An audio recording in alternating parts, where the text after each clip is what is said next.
In this project, I'm going to show you how I did a stylized sea effect. In order to sculpt our waves, we're going to take our otherwise finished project.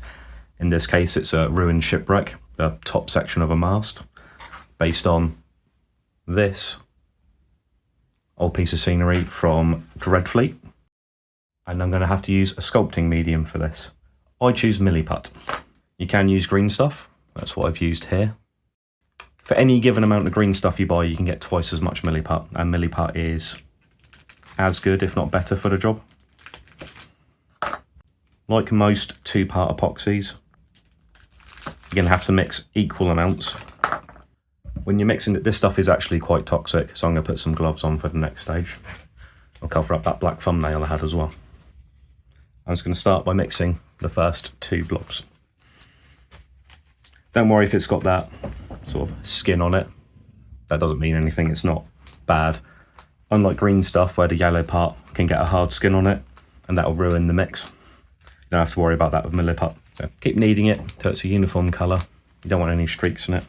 So yeah, that looks good to me. Whenever you're using sculpting materials, you tend to start with either a ball or a sausage. It is very soft and malleable. This will take about an hour's working time, but 3 to 4 hours before you can actually do anything with it. And it almost goes, it's not quite plastic, it's not quite ceramic, it's definitely its own thing.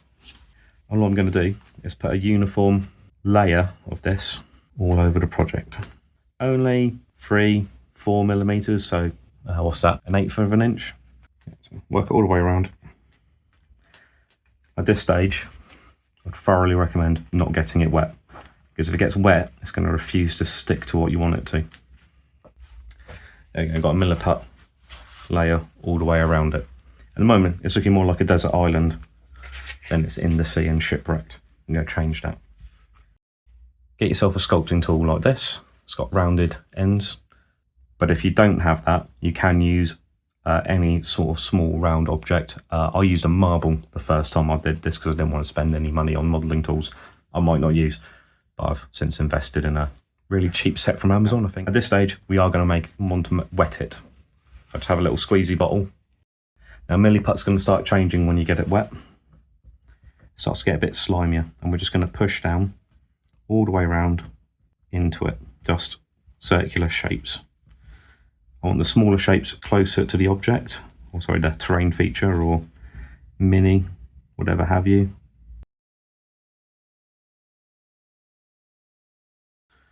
I've gone all the way around the smaller part, the smaller tool. Now I'm going to use the larger one. And you do want to make sure they start butting up against each other and overlapping. Easiest way to get this sort of sea texture. What's going to start happening is you're going to be pushing the material away from the centre and toward the edge, and start overhanging. That's fine. That's just a little excess. We can pick that up and use it for something else.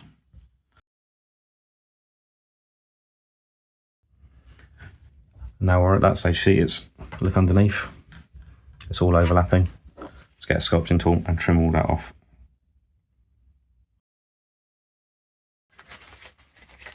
You look at my gloves, it's actually getting quite slimy from the wet Milliput, and that'll start transferring over to your otherwise finished miniature, so just keep rubbing it off on your hands and eventually it'll disappear. I did mention it's going to be hard to get into these little gaps here and pushing up against the edge. So we're going to go in there with a silicone sculpting tool, something like this, nice soft tip. It's going to force it into all those nooks and crannies.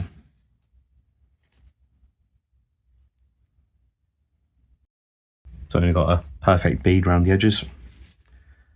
What doesn't look particularly great though is if focus in on this part here, sort of these little bits here and these rough areas don't look ideal. That's where we go back in with the round sculptor tool, the smaller end. We're just going to polish it out. So wouldn't recommend soaking it, just have a pool of water down here. Just going to sort of polish it. So we're getting nice sharp ridges on the water as best we can. Just go around like so.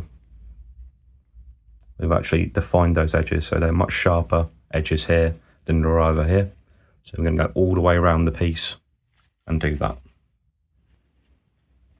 I've gone round, I've polished up all the wave patterns and made sure they've got nice sharp profiles.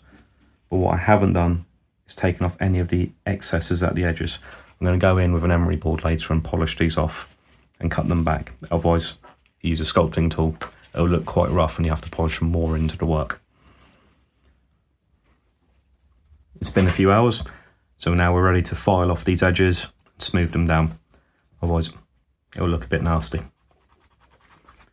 Cheap emery board, used for cosmetics, so doing your nails and such like. That's all you need. And then use a technique called draw filing all the way around the edge.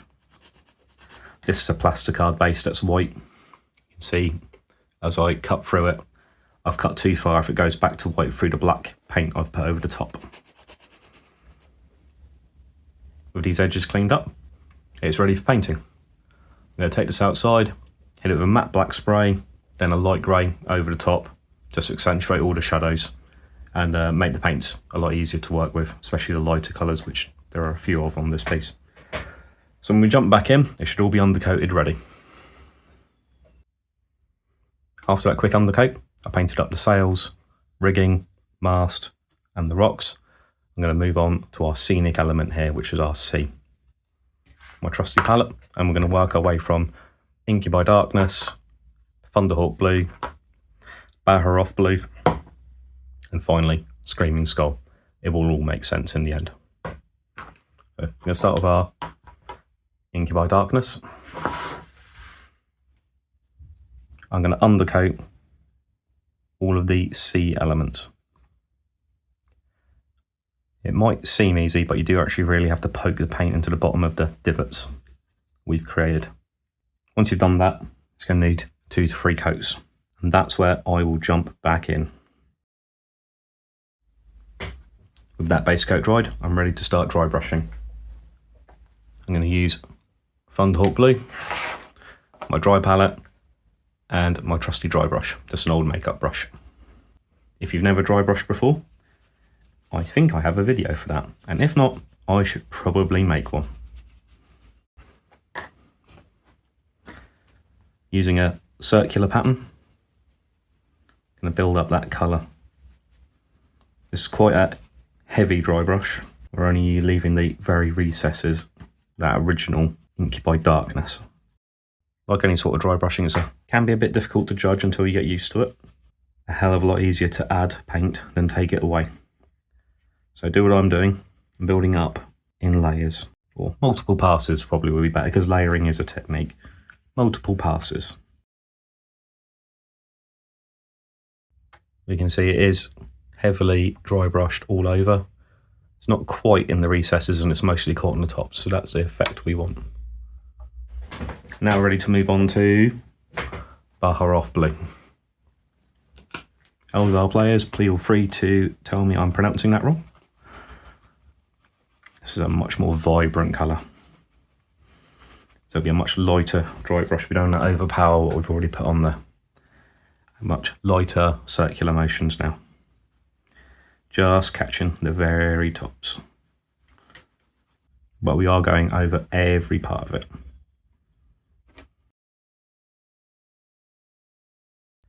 So you should be able to see I've not gone over where the Thunderhawk Blue was because I used a lighter technique. I then goes heavy on the dry brushing. And we'll be able to move on to our next layer. I've switched to a bone colour now. That first lot's just going to reactivate the blue that's in there. And take it out and start again. That's probably a bit too much. And we're just going to catch, not all of it, just every patchy. I'm going to do a patchy application, that's probably the best way to say it. This is going to give the effect of a sea foam or spume. That's all it needs. Off-white. And you can leave it at this stage, you don't have to do the rest of this video. But it might be worthwhile. What you're going to need to do is mix up a gloss medium with thinner. I use gloss medium. You can also use a gloss varnish available from most paint manufacturers. Again, art supplies, this probably costs about a tenner now. I've had this for, well, longer than I can remember. So healthy splodge. Then I thin it down with flow improver. Flow improver is an additive rather than a medium for acrylic paint, but you can use water. Make sure it is clean. For example, this old paint water will be no good. It's going to have all that contaminant in it, and it's not going to look right.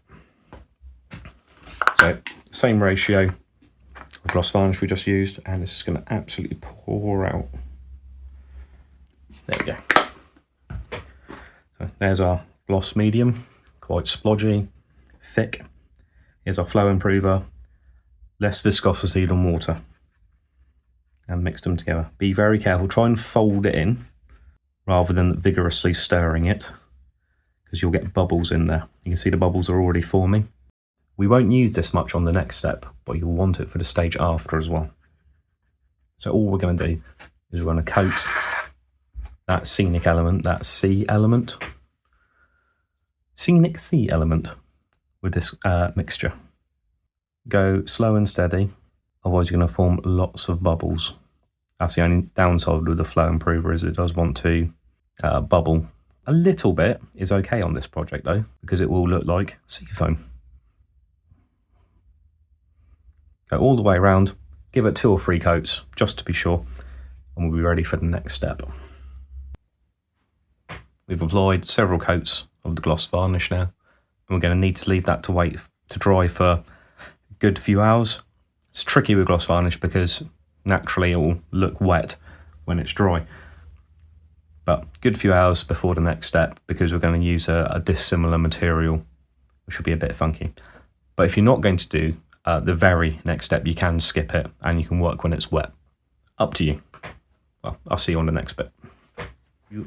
If you ever go to the beach and you look at the sea or near the coast, you can see when the sea comes up to rocks, it doesn't just stop and lap around like this, or it'll be much stiller if it does. It will hit it and break, and that's what causes the waves. And that's what this next stage is going to do. So we'll put that to one side. And you want to pick up a good quality bit of plastic, nice and thin. So you used to get these on blister packs at GW, but they're now moving to cardboard boxes for their single miniatures. So that's the thing that's going out. Just a bit of future proofing this video. This on I got from packaging from a cheesecake slice. There we go, like that originally. I'm just going to cut it up into various triangle shapes. Don't have to be too regular or any particular rhyme or reason. Probably won't even use most of these. Camera, there you go. Lots of little triangular or irregular, sharp pointy edged. We're going to take these little jagged edged triangular pieces. We're going to sort of try and put little curves and bends in them, and we're going to use these as the breaking waves. How you attach them, you can use trusty gloss medium or a heavy structure gel. This will take a good 24 hours to dry though, because you're going to want to apply it really thick, and the drying times exponentially increase with the thickness of the medium. Can I use that? What I'll be using is this stuff, but you have to also get a UV torch to go with it. If you're really brave, you can use sunlight.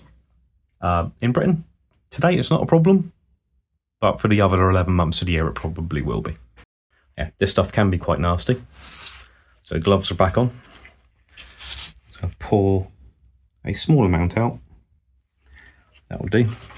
All right, and you can see it is quite liquid, but quite viscous. Dip one edge into that UV resin. Pop it in roughly where it's going to go. Don't have to be too precise. And use this UV torch to set it. This will take a good few minutes. You want to go around all around the miniature, applying these as little and as often as you like. An example of how good this stuff is. You can see here that's stuck at an angle and is quite secure. So yeah, put them all the way around. Look, make them try and look like they're breaking against the rocks. Try and bend them so you get curves in them. Once that's all done, you'll either have to wait for it to dry if you use a gloss medium, or you're ready to jump into the next step. It was at this point in the video I realised I'm working with transparent materials that are really hard to show off on camera.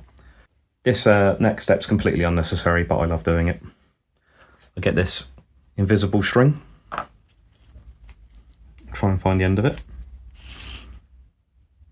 and these create those tiny little bubble water beads that fly off from the edges of waves. And it's really hard to show this off, so hopefully I can zoom this in later. So I put that on the very edge, very end of the wave, and glue it in place with the UV resin. Then snip it off. And I'm going to go around all the little waves I've created and add those. Completely unnecessary. I love doing it. I'm going to go around and bond the bottoms of these. So I've got these areas here where you can clearly see the plastic hasn't bonded with the base. So I'm going to fill these areas in with the UV resin or the gloss medium if you're using that. A couple of passes depending on the thickness or the area you need to build up.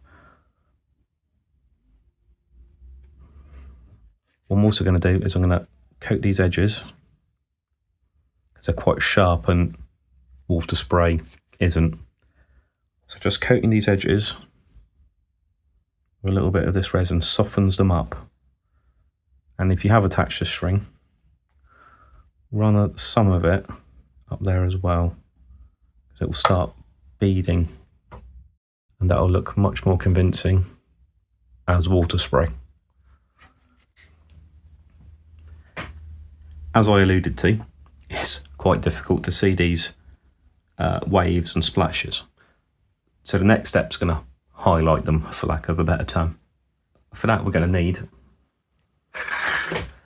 that previous mix of flow improver and gloss medium, and we're going to add in whatever quantity there is, about a quarter of that volume in Valhalla Blizzard.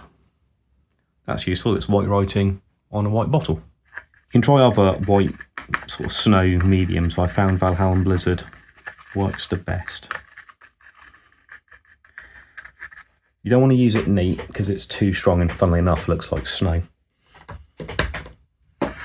When it's mixed like this, when it dries, it's transparent and looks a lot more like sea foam. What I'm going to do is, using the thin edge tool, don't use a paintbrush, it's just going to ruin it. Touch the edges of the waves. This is definitely going into the more advanced steps, but it is the last one.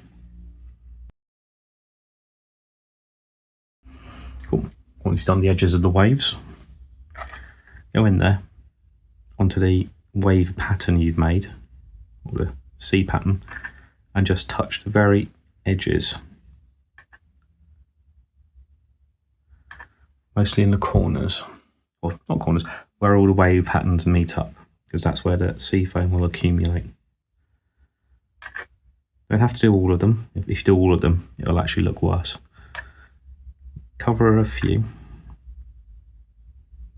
If it's splotchy, that's fine. And it's going to dry transparent. I'm going to build this up in layers. Well, this will jump back in when I've given it its first coat and it's thoroughly cured. With that mixture of Valhalla Blizzard and gloss medium set, we have this subtle yet effective sea foam. Unlike before where these were translucent, they easily stand out. All this spray really makes the scenery come to life, makes it actually look like an ocean rather than a dimply, bumpy moon surface. Here's a couple more I've done.